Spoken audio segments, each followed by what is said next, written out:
In the mid-80s, young girls and women disappeared. A long investigation had authorities searching, only to come to a dead end, until they came up with the perfect plan. This is the story of serial killer Larry Hall.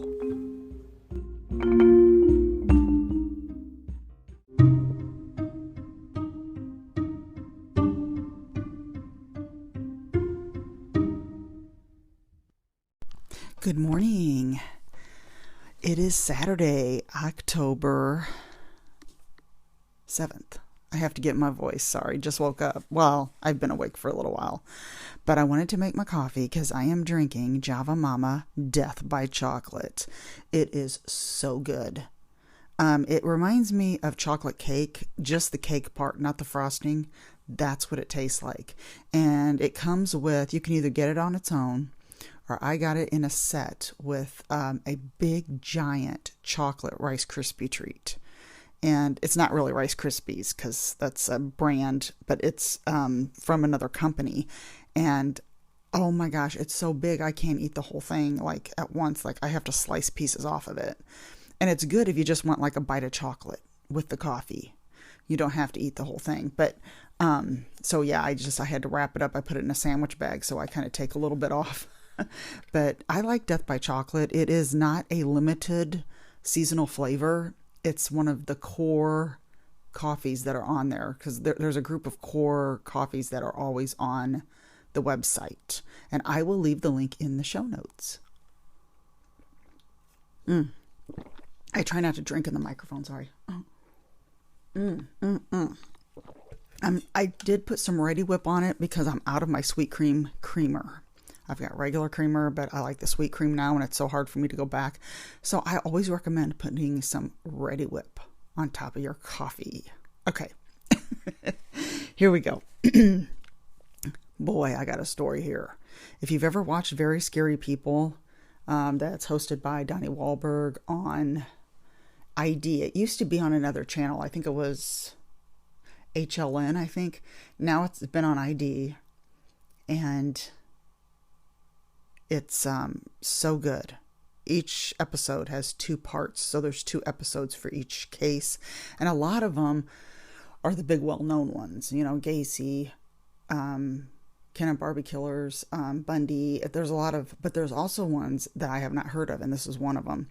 Dahmer isn't on it yet. Now there's 5 seasons, and I'm hoping they do make another season soon because I think I'm about caught up with them, with everything. But check that show out because you can stream it on Max or watch it on ID, and they rerun a lot of them. So this is a story of Larry Hall. So my sources are Very Scary People. The episode's called The Twin. It's 2 episodes because it's in 2 parts, and wikipedia.org. Now Larry Hall was born December 11th of 1962 in Wabash, Indiana. Now, he was a twin. His brother's name is Gary, and the parents are Robert and Aria.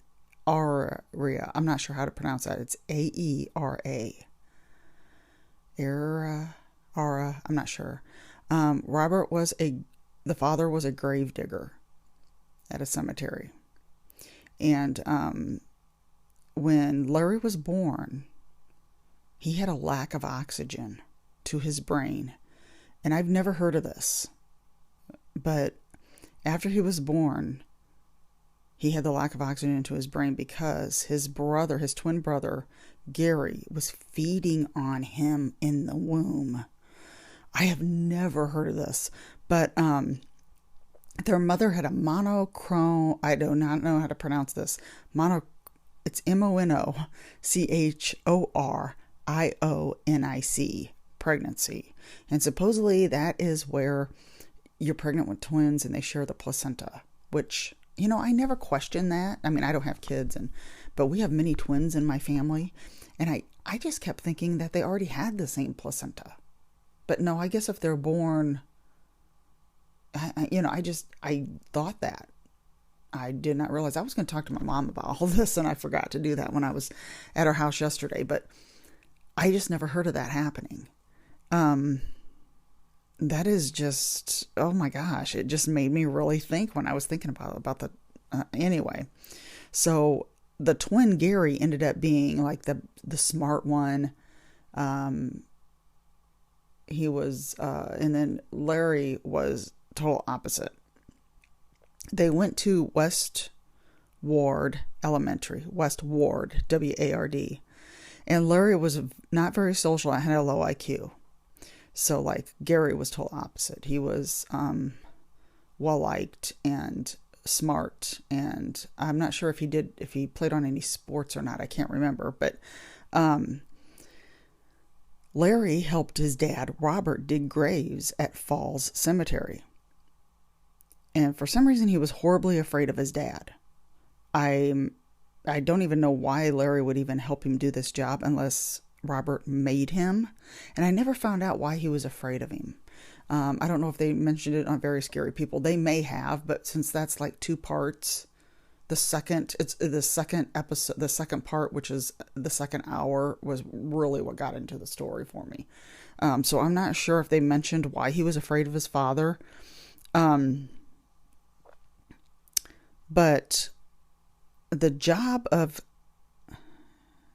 digging graves made Larry into someone who had no feeling for corpses. Like, he never got grossed out, he wasn't disturbed by it. And he actually stole valuables from the coffins that they were burying, from the people that were in the coffins. He stole their valuables. Oh my gosh.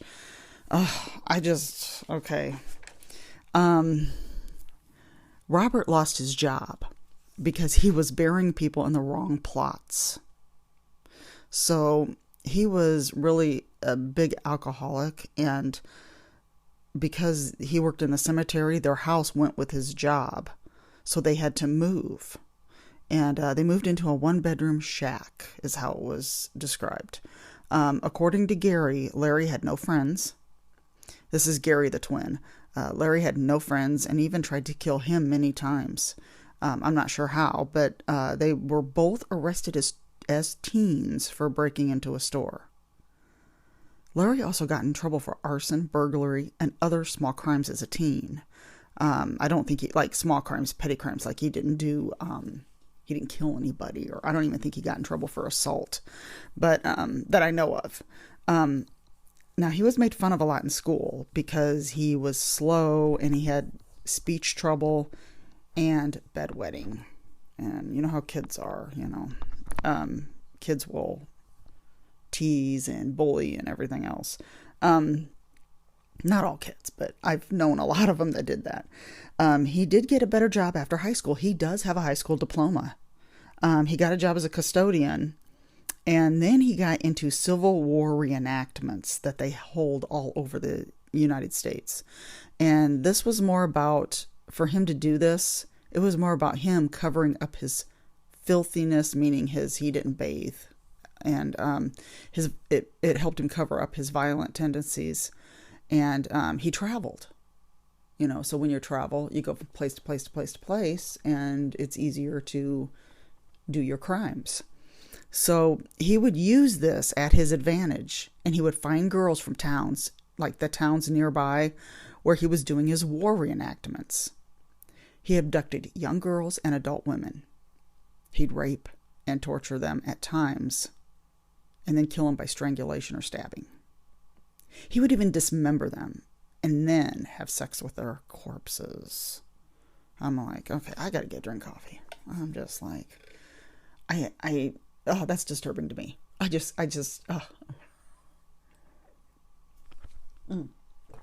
gotta get my death by chocolate here. But, that's one thing that, I don't know. I don't know where to begin with that one. Okay, now I'm going to talk about the victims here that he was allegedly, or he was accused of, or suspect, I should say, a suspect in. There was 19-year-old Naomi Lee Kidder, and she was last seen alive hitchhiking on June 28th of 1982. So Larry would have been 19 at this time, and this was in Wyoming. Her nude body was found on September 10th of 1982. And it was in like a hole that seemed to be dug, but it wasn't dug very well. So I don't know if he was digging a hole and then maybe he saw someone coming and he quit. So it was like partially dug. And she died of strangulation. Larry actually had some type of paper with Naomi's name on the paper, and they found that on him, and that's why he became a suspect in this. Another victim, Lolly Chavez. They called her Lolly for a nickname. Her real name is, I can't pronounce it, Eulalia. And she was referred to as the Summerfield Jane Doe because it was a while before she was identified. And she was found in Summerfield, Illinois, by a farmer. She had been strangled and sexually mutilated. She was found by a farmer in September 6th of 1986. And then she was buried. They didn't know who she was, so they don't know when she went missing. This is just when she was found. She was buried in Mount Hope Cemetery with Jane Doe, known only to God, on the headstone, because they didn't know who she was. She was identified in 2007, so that's how long it took. And Larry confessed to her murder in a letter to a St. Louis TV reporter. But the DNA didn't match. When they DNA tested, it did not match Larry, which I didn't understand. He wrote this letter to a St. Louis TV reporter, but I don't know. That just seems like a very big coincidence, and then that the DNA didn't match. But this was in 2007. I mean, they had DNA pretty good then. I mean, it's better now, but now, February 24th, 1987, 10 years old, Linda Weldy, she got off her school bus in LaPorte, Indiana. She was never seen alive again.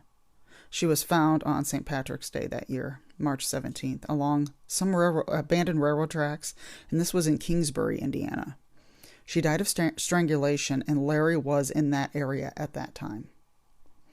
On June 4th of 1987, Wendy Felton, she was home around 2 o'clock in the afternoon in Marion, Indiana. Her sister came home. I didn't get her age, so she still lived at home. Her sister came home around 5 o'clock and did not find her in the house. And this was 25 miles from Wabash, Indiana, and that's where Larry lived. He was never ruled out as a suspect in this one.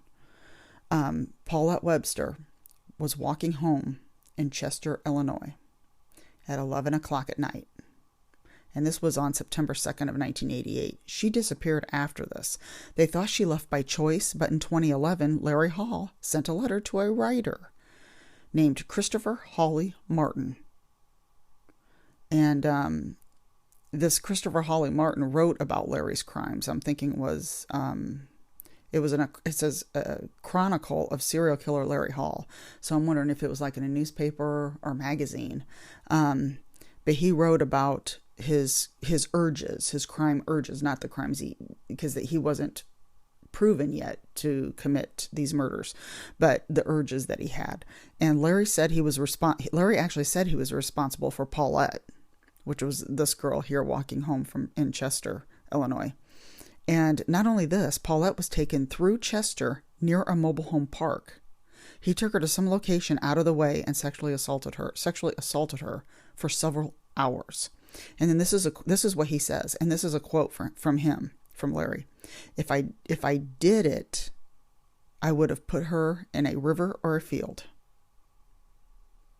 And that's what he said, because he said that he either buried her or threw her in the Mississippi River. And it sounds like he doesn't remember. I mean, that's just what it sounds like. But of course, maybe he doesn't. Well, I'm thinking he doesn't know these girls' names. So I guess he doesn't know who's who. Another victim is Michelle Dewey, July 1st of 1991. She was a single mother, 20 years old. She lived in Indianapolis. And Larry was in Indianapolis that day, and he was looking at a 1982 Dodge blue van because he saw an ad for it, and that's why he was there. Now, authorities said he saw Michelle laying out in the sun in her backyard. Now, he went into her apartment at some point and killed her. I don't know if he went in there first or he saw her go in and then he followed her. She was found in her apartment strangled, and her 18-month-old son was unharmed. He was shut into a bedroom. Gary, Larry's twin, said that Larry confessed to her murder. So he confessed to him is what that was. Lori Depies, Depies, was 22. She was at the Fox River Mall in Grand Chute, Wisconsin. That's Chute. And that was at 10 o'clock at night. She was getting into her car. She got to a boyfriend's house between 10:15 and 10:30, approximately that time. He lived in Menasha, Wisconsin. He was home with his sister and his friend, and they heard her pull in. They heard Lori pull in, but she never came in. So they went out to find her. They found her car locked, and she had an overnight bag inside the car. Now, Larry confessed to killing her in 2010. I don't have a date on when. No, I don't have a date on when she went missing, but he confessed to killing her in 2010. Oh, she was killed in 1995. That's where where it was mentioned after this. So she was killed in 95. He killed her in 2010. Authorities searched for her body where Larry said he buried her, but there was nothing there. Tricia Reitler, 19 years old. She was last seen on March 29th of 1993 around 8 o'clock in Marion, Indiana. Now, she was last seen at the university there, Indiana Wesleyan University. She walked to a store, which was about half a mile from the college, and on her way back, she disappeared. They found her blood-stained pants, shirt, and shoes in a field. Inside Larry's vehicle were maps, photos, and articles about Tricia, plus ether. And ether is what you use to knock someone out. He said he buried her, but they found nothing at the location, and it was in Grant County, Indiana, near a reservoir. So I don't know if he's just losing his memory or he's just messing around with them. But 15-year-old Jessica Roach, this is the 9th victim, Jessica Roach, last seen riding her bike near Georgetown, Illinois on September 23rd, 1993.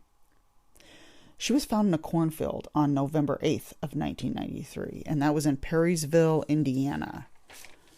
Police got many calls from witnesses reporting a van going around the cornfields and others saying that a man in a van was talking to young girls. A plate number was taken, and they found that it was registered to Larry Hall. He was brought in for questioning in 1994, and they showed him a picture of Jessica.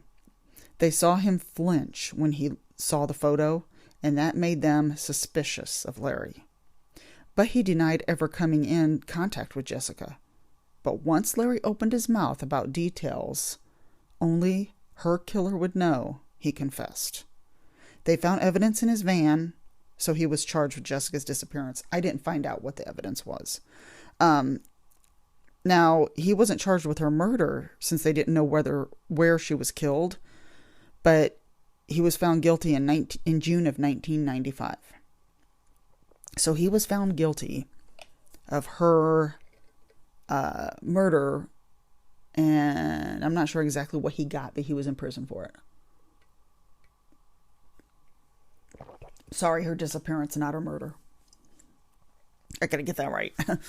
Because they don't know where she was killed, and they didn't find her.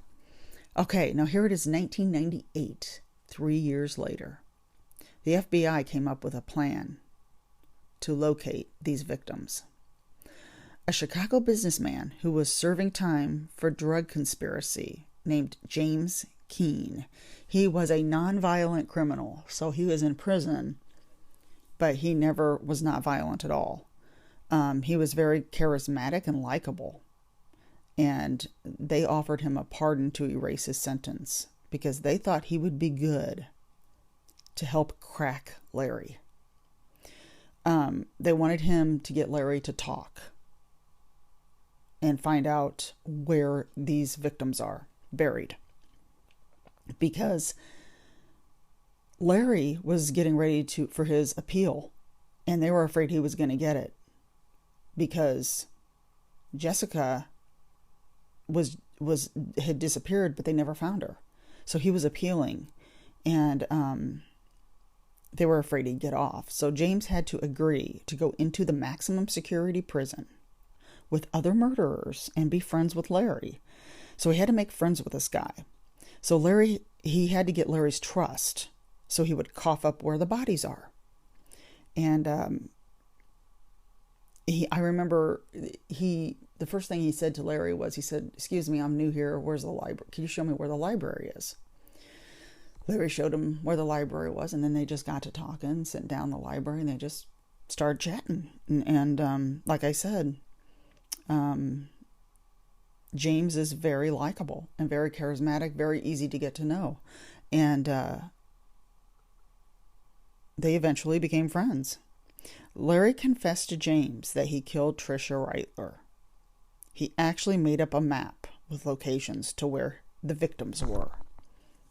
Now, he confessed about Tricia, but I'm not sure if he confessed to all of them to James. But he wrote this map up to show where they were buried and where they were. I don't know if that was all of them, but James reported back to his superiors and told them everything, that he has a map drawn up. He knows, and this had been going on for a while. I don't know exactly how long he was in there. I can't remember. I mean, it was quite a few weeks. I don't know if it was a month. It may have just been a few weeks. I can't remember now what they said on Very Scary People. But they told him that they would pick him up shortly. They told James, "We're coming. We're going to release you. We'll be there in a few hours." Or whatever, It's supposed to be that same day. So James went to Larry, and he had this all pent up, and he had to let it out. Oh my gosh, I would not have done this. I would not have done this. He had all this stuff pent up inside of him this whole time. He told him he was, quote, "the most despicable form of human life on this planet." And he said many other insults. And I mean, many other insults. And I think I don't know if he told him who he was. I'm not sure exactly if he told him. And then he goes back to his cell. And he was waiting for them to come pick him up.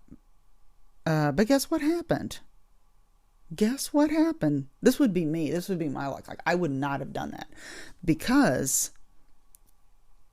James found out that the person who took his call failed to pass on the message to the right government contact. So this person that took the call didn't pass the message on to the right person. So they didn't know that he found out. Well, so he was placed in solitary confinement for 2 weeks until he was released because he couldn't prove his identity. They were supposed to prove his identity. This was all secret. So the FBI had to prove his identity to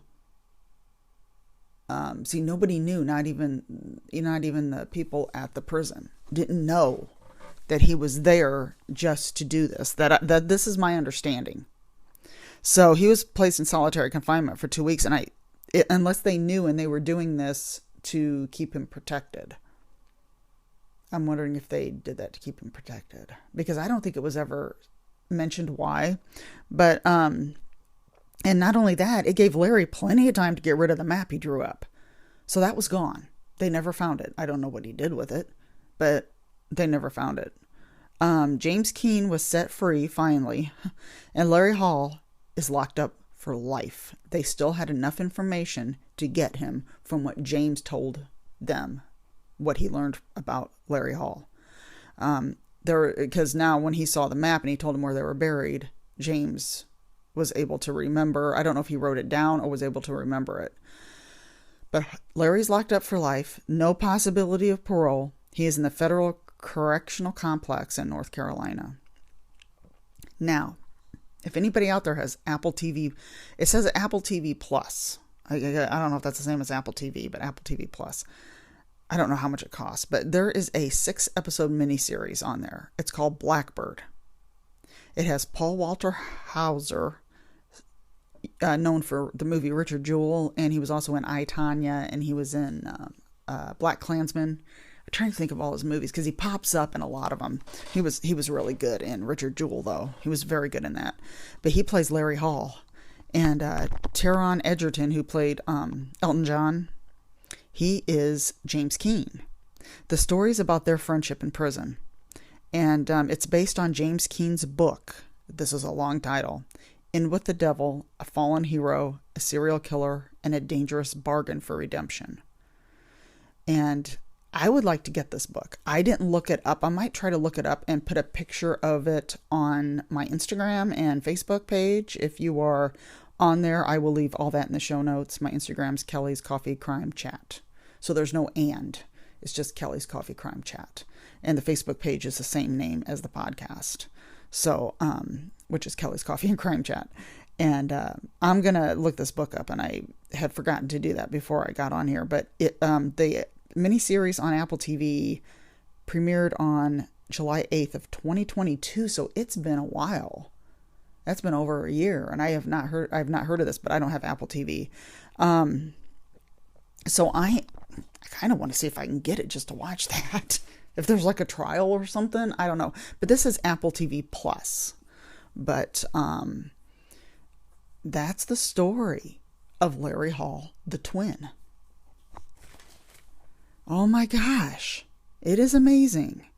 That just, I was so into that when I was watching it on Very Scary People. That is highly recommended. Because I think I saw the first episode or the first part, and I never did get the second part. And then when I went back to watch it again, it it just takes a turn when they put this guy in prison to try to crack him. And I thought, oh my gosh, I can't believe this guy's doing this. But he got his sentence erased, so he was released. James did, so he's free for doing this. To go into prison with Mac, oh my gosh, I just don't know if I could have done that. Because who knows what's going to happen to you in there. And you could tell by looking at him, he doesn't even look like a criminal. James doesn't. So it's like, you could tell Larry was pretty rugged and rough looking, to where James was actually very nice looking and clean cut. And it's like, wow. But anyway, check that out on Very Scary People. That is a good series. Highly recommended. I've watched some movies. It is scary season, spooky season. If anybody's ever seen the movie Hereditary with Toni Collette, I had to look it up after I watched it because I didn't understand the ending at all. Oh man, the ending just took a strange turn. And I'm just like, I'm not getting this. I don't know what's going on. I don't understand. She's climbing the walls. I don't get it. I just don't get it. And it was good up until then. And don't think I really like the ending. I like the movie basically, but the ending. And I didn't expect the decapitation toward the beginning of it. So I'm not going to give anything away. But if you haven't seen it, but my gosh, if you've seen this, let me know what you think of it. Let me know what you thought of it. And it's a lot of stuff with heads coming off and stuff. I don't know. But anyway, and the other one I watched, it was better than the other one I watched, though. The other one I watched was called Barbarian. I watched Hereditary on Max, and then after it was over, it said, you might like this. And it was Barbarian. So I'm like, okay, yeah. I've heard of it, and I'll watch it. The first, half hour, 45 minutes, whatever, was great. It's got the guy that played Pennywise in It, and the new It, and it's about an Airbnb. But it's strange because this Airbnb is really nice, but all the houses around it are horrible looking, and it's like a war zone around the house or something. I don't know. And it sounded really good. It's about this Airbnb. And the Pennywise guy, I can't think of his real name. Skarsgård's his last name. But him and this girl accidentally, there was some mix up and they both ended up renting out the same Airbnb. So they kind of get to know each other. He's like, oh, want some wine and blah, blah, blah. And I'm sitting there thinking, this guy's crazy. I don't trust him. He played Pennywise. I don't trust him. He's got to be the bad guy. So I don't want to give anything away. So I don't really want to say exactly what it was. But I just want to say that's how it starts out. And then about 40, maybe 45 minutes later, maybe half hour, 45 minutes later, Justin Long enters. And it's like a whole other movie. He ends up being the owner of this Airbnb.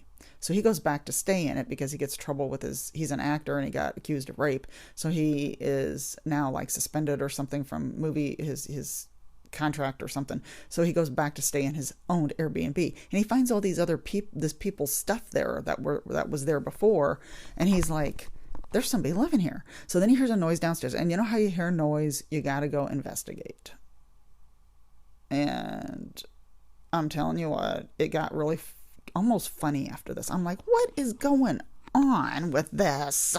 All the way to the credits and the song that plays at the end of the credits. You're like, oh my gosh. It's like the song was a joke too. And the song's very popular in the 50s and 60s. Just put it that way. If you have seen this movie, let me know what you think of it. I'm just like, what did I just watch? Oh boy. So, but if you have seen it, let me know. I also watched a movie. I think I may have talked about this one before. You're Killing Me. I actually thought that was pretty good because it wasn't your regular run-of-the-mill horror movie with the girl running from the killer. This girl fought and fought. It's more psychological thriller than it is horror. But I actually like that one. I don't know. It seems like the more newer movies I watch, they get so weird. So I just stick to the new Scream movies. Because I basically know you're basically run-of-the-mill slasher movies. And it's part of a franchise that I already know. But sometimes I think the endings of these movies, they just get to where, we got to come up with this strange ending that's never been done before. And then it's almost like it throws the movie into left field or something for me. I don't know. Maybe that's just me. I don't know. But the ending of You're Killing Me actually went with the movie. Actually went with the whole rest of it. Like it was all together like that. So it just seemed like it was a more stable storytelling. And I liked Hereditary. I was into that. But that ending, I'm not sure. I might have to watch it again. But parts of it's like, oh my gosh, I can't take this. I can't watch, because I'm really funny with all that stuff. And, when it starts getting the gore stuff and then the bugs and the bees and the flies and whatever it is, I can't do it. I remember being a teenager when Gremlins came out, the original Gremlins. Of course, that hasn't been remade, I don't think. I don't think they could remake it, but that would give me the creepy crawlies just because those little monsters. But it is funny now, but it's like when I was little, I would just get chills watching that with those little monsters. Ugh. Okay. I don't think I've watched anything else on ID or, People Magazine Investigates is new. And then, they got a new Evil Lives Here that's on ID. They got a new one called The Killer Speaks. Evil Lives Here. Wow. I've only watched one episode in it, and they interview the killer from prison and then talk to somebody from the family, or the first one was the family of the woman he killed, and she was on there talking, and it's like he's talking to her, but he's not with her. So the host, not host, but the person that's reporting on the show is sitting there talking to the family member and he says this, and shows her on a laptop. And then it goes back to him, and then they'll get what he thinks, or they'll ask her what she thinks that he's saying, of what he's saying. And then it'll go back to him and say, if you want to say something to her, what would you say? It's kind of like that. It doesn't go back and forth the whole, like back and forth, but it's just like in portions of it. And it's actually pretty good. I like that, and I like the other Evil Lives Here they did where, I don't know what happened to this, they didn't have very many episodes on it, where they go to the town where the killer was, because they did Larry Bright, which is a episode I did as well on here, and it's way back. I can't remember the number of it, but he's called the Bone Crusher, and he was here. He was a local serial killer. And they did that on Evil Lives Here. It was the very first episode of it's Evil Lives Here, and then another part of the title, and I can't remember what it's called, but it's when they go to the town of it instead of the house that the evil lives. It's in the town, and that was a pretty good one, but I can't remember the rest of the title of it. So that's all for today. I know I'm rambling, but I just wanted to get everything in here that I can. And everybody have a wonderful weekend. Some people have a 3-day weekend. I do not. I have to work Monday. But there will be no mail. And there will be no banks open. But everybody have a great weekend. And if you got a 3-day weekend, have a great 3-day weekend. Fall is here. The weather finally broke. And it's nice and cool. Just right for me. I still have shorts on. So, and it's like 50 degrees. So... That's all for today. Have a good one. Grab that cup of coffee and relax and take it easy this weekend. And I will see you next time.